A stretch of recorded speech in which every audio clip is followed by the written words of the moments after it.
Do you guys do that? The dust jacket is annoying and chewed my Post-it notes right off the top of there.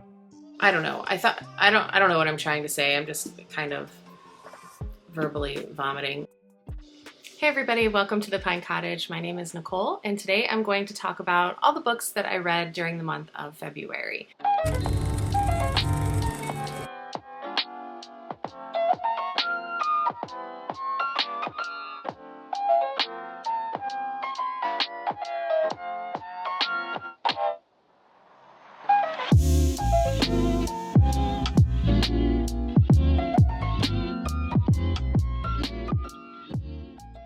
I do have to go into work for a little bit today, and we still have some school to do, my son and I, so it's a short one today. In February, I read 7 books, a little bit less than January. It was a shorter month, and I was sick. You know, it's gonna vary each month how many books that I get through, but I was able to read 7, and I think that's pretty good. I'm just gonna go through and kind of tell you the books that I read, and I think I'm gonna give them like a star rating. I just want to preface this by saying I know not everyone has the same taste in books, and I did receive some feedback from my aunt who watches these videos, and she was not a fan of the David Sedaris book Happy Go Lucky. I also received a comment from someone that said that book was boring, boring, boring, and I'm not really sure which book they were referring to, but I just want to say I know that these books aren't everyone's cup of tea, and the books that I like, someone else might not like, but this is just for your information, the books that I am interested in reading, and then my reaction to them. You do not have to read these books if you don't want to. The first book that I read was Digital Minimalism by Cal Newport, and this was our book club book for February. If you joined in our book club, then you already know my thoughts about this. If you want to hear more, you can watch my book club video that I put out last week. I'll link it up here. I talk extensively about what I thought of this book, how I implemented some of the ideas from this book into my life over the course of the month, and my reaction to it. I give this book easily 4.5 stars because I found it very useful and very interesting, and it is a nonfiction book. Unraveling by Peggy Orenstein. This book is about a knitter during COVID quarantine, and she brings us through the process of shearing a sheep, spinning the wool, dyeing the wool, and then knitting a sweater. And so this is her memoir of her experience during that time. I did not enjoy this book as much, even though I enjoyed the process of the knitting aspect of it. She gives a lot of colorful opinions about how she feels about different things that were going on at the time in regards to politics and COVID and all of that. And it just kind of brought me back into that negative space of that time, and I didn't really care for that. But it is her memoir, her book, and she has the right to put what she wants in it. So, you know, aside from all of that, it was an interesting read about her process. So that is the second book that I read, and I think I gave it 3.5 stars or 4 stars when I was talking about it in one of my knitting videos. Let's just go with 3.5 for me. The next book that I want to talk about is by Abigail Thomas, and this is one of my favorite authors. She writes short essays, a memoir, about small little seemingly insignificant pieces of her life, but she writes them in such beautiful ways. And this is her book, Still Life at 80, and she wrote this when she was 80 years old. So, number one, that's amazing to me because I would love to be a published author someday, and I'm already 45, so that might take until I'm 80. And just, it's inspiring to see someone who is still writing and still writing beautifully. And so I really enjoyed her essays. You know, sometimes she's talking about, you know, bugs crawling up her windows and, you know, just her dogs. She's the author of A 3-Dog Life. I don't know if you're familiar with that book that came out some years ago. That was my first introduction to her, and I was hooked ever since. So she just talks about her flowers. She talks about, you know, being bored. She just takes these little mundane moments of life and turns them into short little essays. So that book I don't think it's her best work, but because it's her, I loved it. So I'm going to give it 4 stars. Some of her other books were 5-star reads for me. So I'm going to give this one 4. Oh, so she wrote a little essay about diaries. And I think, keeping a journal or a diary is something that I've done since I was a small child. I don't write in it every day. When I was younger, it used to be, oh dear diary. And I've since lost those in different moves or whatever. Now I keep my bullet journal and I do put my thoughts in there and my reflections. But I've always wanted to be that person who had like a little notebook and it would occur to them to write things down as they happened. And I've gotten better at it over the years, but I feel like the really good writers do this consistently. So she says, my diary went with me everywhere, and every tiny thing I felt or heard and hoped and saw, I wrote it down. Eventually, I wrote a book about those years, my husband's tragic accident, how our worlds changed. The book, A Three-Dog Life, would never have been written had it not first been scratched into dozens of diaries. I miss the kinds of things I wrote when my hand still worked, the odds and ends of an uneventful day. Nothing will ever take its place. I'm too old. I lose whole chunks of time to oblivion. Where was Tuesday this week? It never appeared. I just think that that is beautiful, but also sad. Life of a writer, as she's at the end of her life now, in her older years, observing the passage of time and how it has affected her ability to do this thing that she's always done. So, I don't know. I just really find that special. The 4th book that I read was an audiobook, and it was by Alex Michaelides, who wrote The Silent Patient, who I gushed about in a previous video, because that book it's a thriller, really knocked my socks off. The twist was unexpected. I couldn't guess who did it, and I really enjoyed that. So I decided to read his book, The Maidens, because his 3rd book, The Fury, is out now, and I wanted to read the 2nd one before I read The Fury. So I read The Maidens during the month of February, and I did enjoy it. I did not enjoy it as much as I enjoyed The Silent Patient. I thought The Silent Patient was better. I was able to guess the bad guy, and I don't like being able to guess correctly. So that was kind of like, oh man, that was kind of a disappointment. But the writing was still good. It was still an interesting book. I actually listened to that book while I painted and put together and did this whole room makeover. So that was what I had going on in the background, which was nice to be able to listen to a book while I worked. And it was an interesting book. That book I think I'm going to give 4 stars. I gave The Silent Patient 5 stars, I think. I would say even 4.5 maybe, The Maidens. It wasn't terrible. It was still good, but it wasn't as good. I was judging it, comparing it to The Silent Patient, and maybe that's unfair. So 4 or 4.5. The 5th book that I read was, and I don't have the dust jacket on here, but this is There by Tommy Orange. Do you guys do that where, like, when you're reading a hardback book, the dust jacket is annoying? It's always slipping and sliding everywhere, and I always just take it off. But it does come in handy when you need to take a break and you want to just stick the end in to keep your page. But usually I just use a Post-it note or something like that, whatever I have on hand. So I just took it off, and I really don't know where I put it. This book started off really, really strong. I am very interested in Native American culture.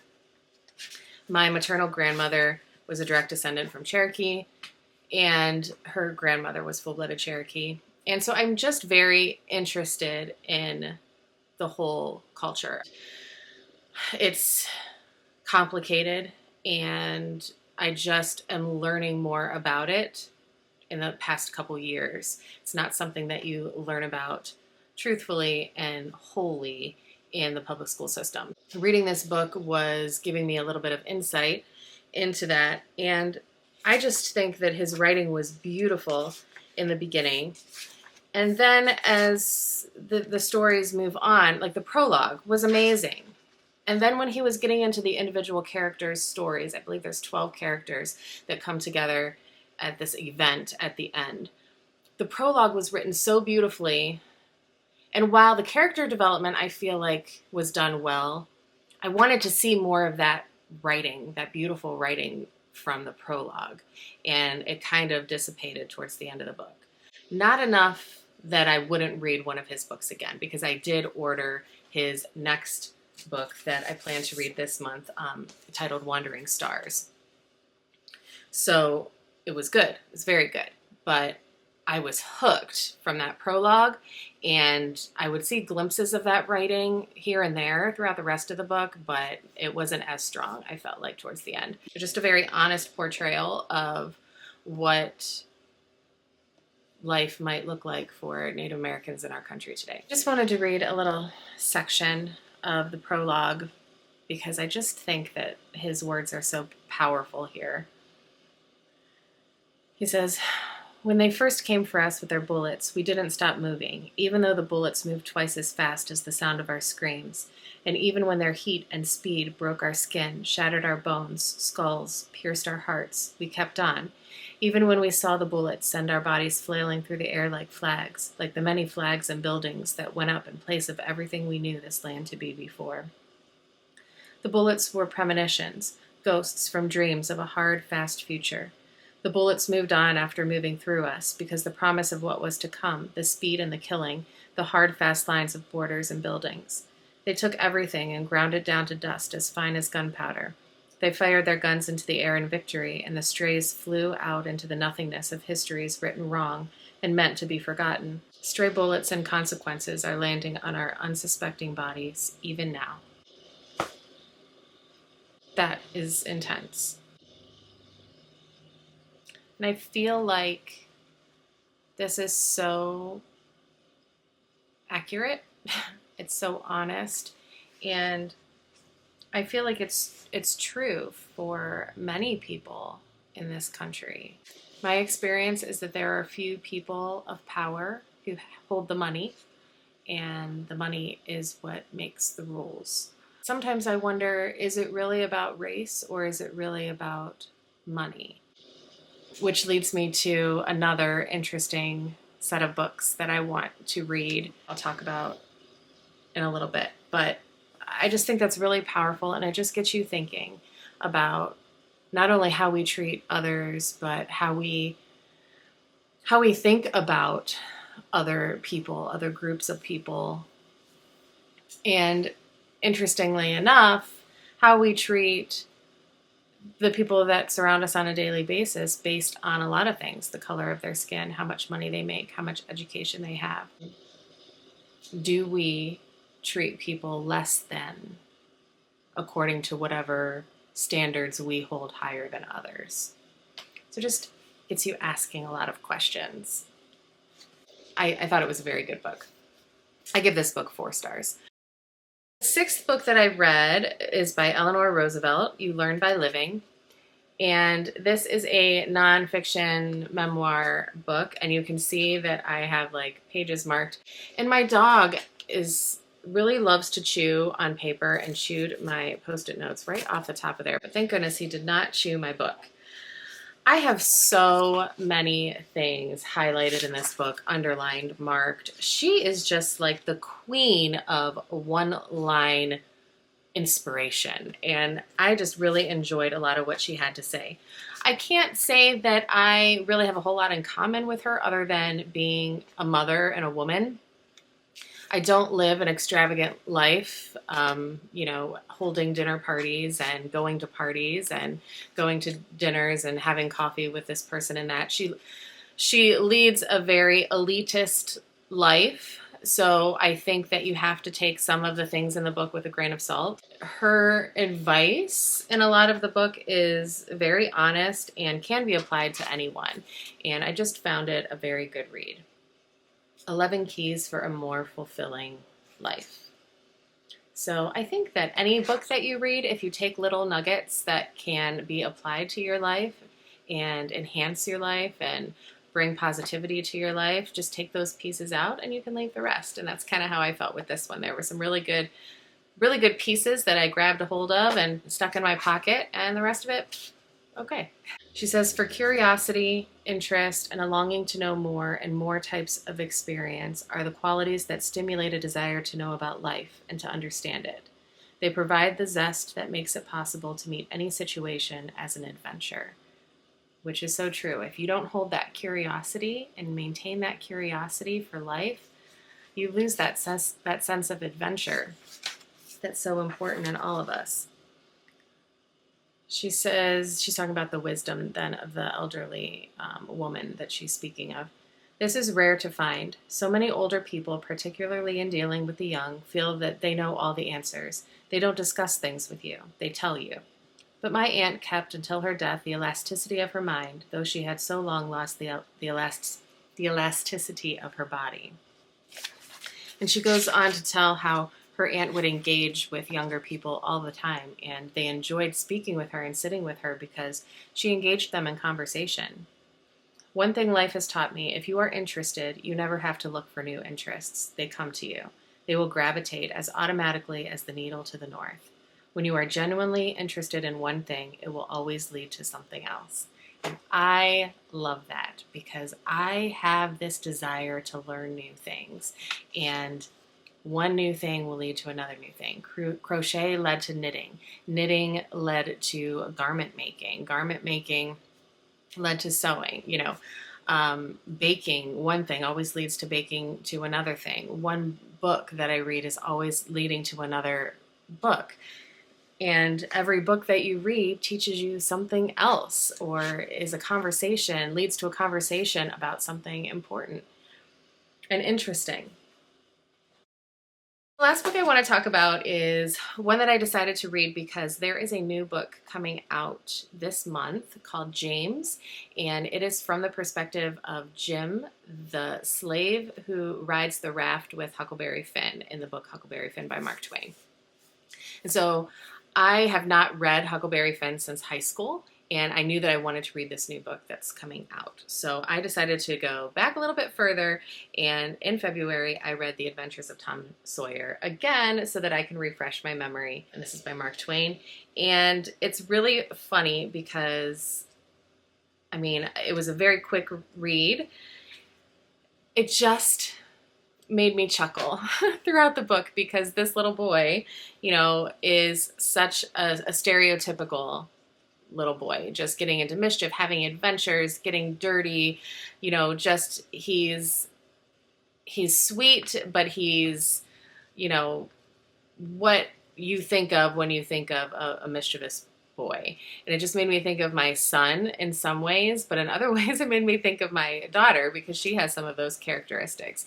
And just that whole innocence of childhood and that whole sense of adventure that you have as a child, which, makes sense that it's entitled The Adventures of Tom Sawyer, because it truly is a book about adventure and about imagination and about the freedom of being a child and the freedom of being able to think thoughts without consequences. And then, Mark Twain says at the end how he's going to end the book here because this stage of being a little boy doesn't last forever. I'm paraphrasing. And it would be a completely different book once he's no longer a boy, which is so true for all of us. So in March, I'm going to read Huckleberry Finn, and then I'm going to get my hands on the new release. I trying to think of the author, something Percival. I'll put it up here. So I got to get my hands on that book too, so that I can then read from a different perspective of one of the characters in Huckleberry Finn. So looking forward to that. So I'm adding these little tidbits in after I had just gone to work for a few hours. And while I was out, I did stop at Target because I had to get an onion for the pasta sauce that I'm making, that I should be making right now, but that I will be making as soon as I'm done here. And I came across this book, Demon Copperhead, and I had seen a review about this because it's like a contemporary version of Charles Dickens' David Copperfield. It's like a retelling. And I wanted to do the same thing that I'm going to be doing with the book James, which is written by Percival Everett. I did look that up too. So before I read this, I want to read the original David Copperfield so that I can compare the two. I think what I'm going to do is tell you guys a few months in advance what books I choose for the book club, because I think just giving you a week's notice is not enough time. Some people were saying that, they go to their Libby app and they can't get books for like 12 weeks out. So I think what I'm going to do in the next video, the next book video, which is on the 1st of the month, or maybe before then, I'm going to just make a list of the choices for the rest of the year for book club. I may post it on Instagram. If I do, then I will also post it on YouTube, maybe not in a video, but just in the community thread. And then the 1st of April, when I do the book club video, I will also chat about all the books that I've chosen through the end of the year. I think that will be easier for people to get their reserves in. If people want to read ahead, they can, instead of just giving a week's notice before. I don't think that's enough time for people to join in, and I want people to be able to join in. So I think that's what I'm going to do. I need to find my phone because I did have a couple questions. This question is from Yarnathologist.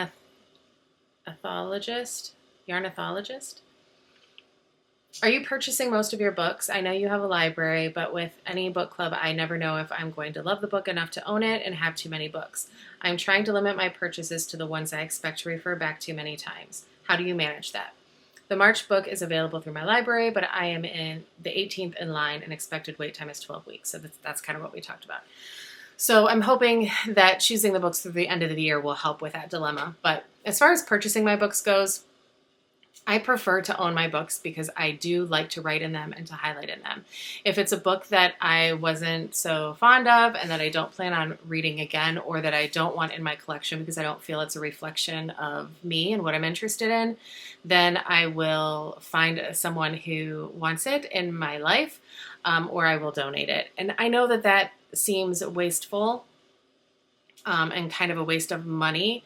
But I feel like if I'm purchasing something from the library and I love it, I can't make notes in the book and I'm going to buy it anyway. So I don't know. I just prefer to purchase my books. The only books that I don't prefer to purchase because I probably will not read them again are thrillers. Those I prefer to listen to the audiobook or get from the library because I know I'm not going to keep them. I usually will only keep memoirs, nonfiction, or historical fiction, or literary fiction that really is great writing and that really speaks to the writer I want to be, or is on a topic that really resonates with me. So generally, those are the books that I'm researching to buy anyway, but if I get one and it's a fluke and a flop and I'm like, I'm never going to read this again, then I will try to find someone within my circle to gift it to, or I will donate it. So if that happens, now that we have this going, I am happy to gift it to one of you. I'll do a giveaway if I don't want to keep the book. But yes, I do tend to buy the books. And I think I was thinking about this, like how many books do I want to purchase a month? And I think I'm just going to purchase like one book a month and start there. And then if it's like my birthday or Christmas or something like that, I do have an ongoing book wish list.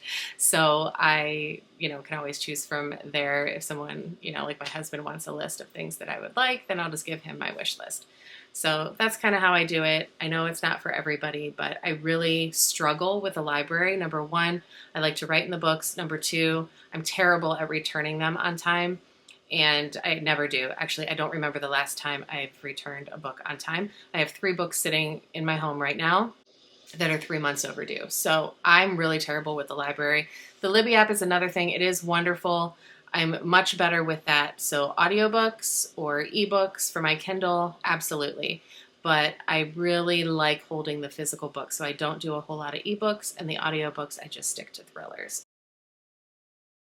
I have some books that I'm excited to read for March. I already talked about James. My book club book for March is Take My Hand by Dolan Perkins Valdez, which I have already read, and it is a wonderful, wonderful book. So I'll talk more about that in the book club video that's going to come out on April 1st. I read a nonfiction book so far. I do want to read that Tommy Orange book, and then I have a couple others that are on my list to read this month. So I have my work cut out for me. So if you're interested in any of these books, those are just my reflections and my reactions on them. And, if you have any suggestions for me, please let me know. I think that's all I have. Thank you so much for joining me today, and I hope that I will see you next week for a knitting update.